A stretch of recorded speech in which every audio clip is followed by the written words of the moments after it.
Basically 10th में 3 subject पढ़ना पड़ता है साइंस का। एक केमिस्ट्री है, दूसरा फिजिक्स है और तीसरा साइंस।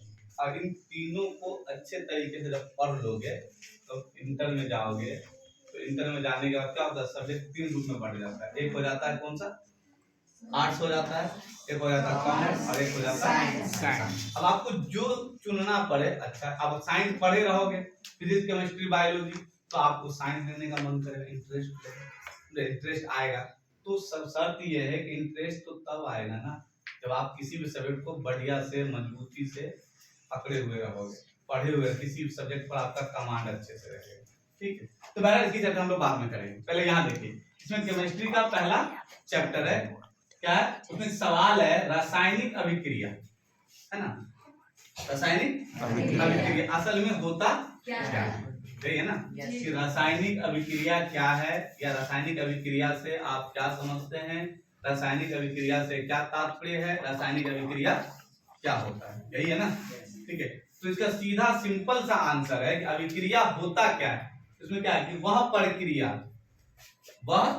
प्रक्रिया जिसमें 2 या 2 से अधिक, कम से कम कितना, 2 नहीं रहेगा तो अभिक्रिया फिर नहीं होगा। कोई लड़ता भी है आपस में तो कब लड़ता है, 2 आदमी ना लड़ेगा। आप अकेले चला जाए रूम में, कहा हम तुमसे लड़ रहे हैं तो पता चला पागल है। ठीक है, इसका मतलब वह प्रक्रिया जिसमें 2 या 2 से अधिक के उत्पाद मिल करके क्या करता है, एक या एक से अधिक क्या करता है, गुण धर्म वाले नए पदार्थ का निर्माण करता है। तो उस प्रक्रिया को हम क्या कहते हैं, रासायनिक अभिक्रिया। क्लियर है। किसी को हम ऐसे भी समझ सकते हैं कि जब कोई 2 अलग गुण वाले तत्व आपस में मिलकर, 2 अलग गुण वाले तत्व आपस में मिलकर करके एक नए पदार्थ का, एक अलग प्रकार के गुण वाले नए पदार्थ का क्या करता है, निर्माण करता है, तो उसे हम क्या कहते हैं, रासायनिक अभिक्रिया। क्लियर है। इसमें 2 नए पदार्थ, दो नए तत्व है आपस में क्या करता है, अभिक्रिया करता है। 2 नए तत्व अगर आपस में अभिक्रिया करता है तो 2 अभिक्रिया करने वाले तत्व को हम अभिकारक के नाम से जानते हैं। और इस अभिकारक के कारण जो नया पदार्थ बनता है उसे हम क्या कहते हैं, प्रतिफल। तो क्लियर, इसमें कोई दिक्कत नहीं किसी को, पक्का ना। कि 2 तत्व, सपोज मान लेते हैं हाइड्रोजन और ऑक्सीजन। हाइड्रोजन को हम S से संकेत करते हैं और ऑक्सीजन को O से संकेत करते हैं।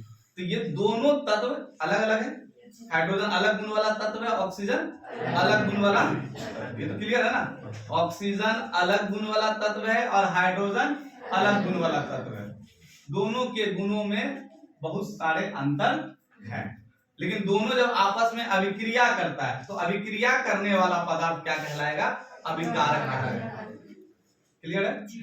दोनों अलग गुण वाले पदार्थ है, लेकिन दोनों जब आपस में क्या करते हैं, अभिक्रिया करते हैं, तो अभिक्रिया करने वाले पदार्थ को हम क्या कहते हैं, अभिकारक। और इन दोनों के अभिक्रिया करने से एक नए प्रकार के पदार्थ का क्या होता है, निर्माण होता है, जिसे हम प्रतिफल के नाम से जानते हैं। एग्जाम्पल के रूप में हाइड्रोजन और ऑक्सीजन दोनों अभिक्रिया किया तो उसके बदले में एक नया पदार्थ बना जिसका नाम है H2O अर्थात जल।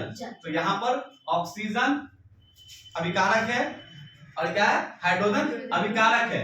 दोनों अभिक्रिया करने से एक नया पदार्थ बना H2O यानी जल। ये क्या है, आपका प्रतिफल है। क्लियर है, यही लिखा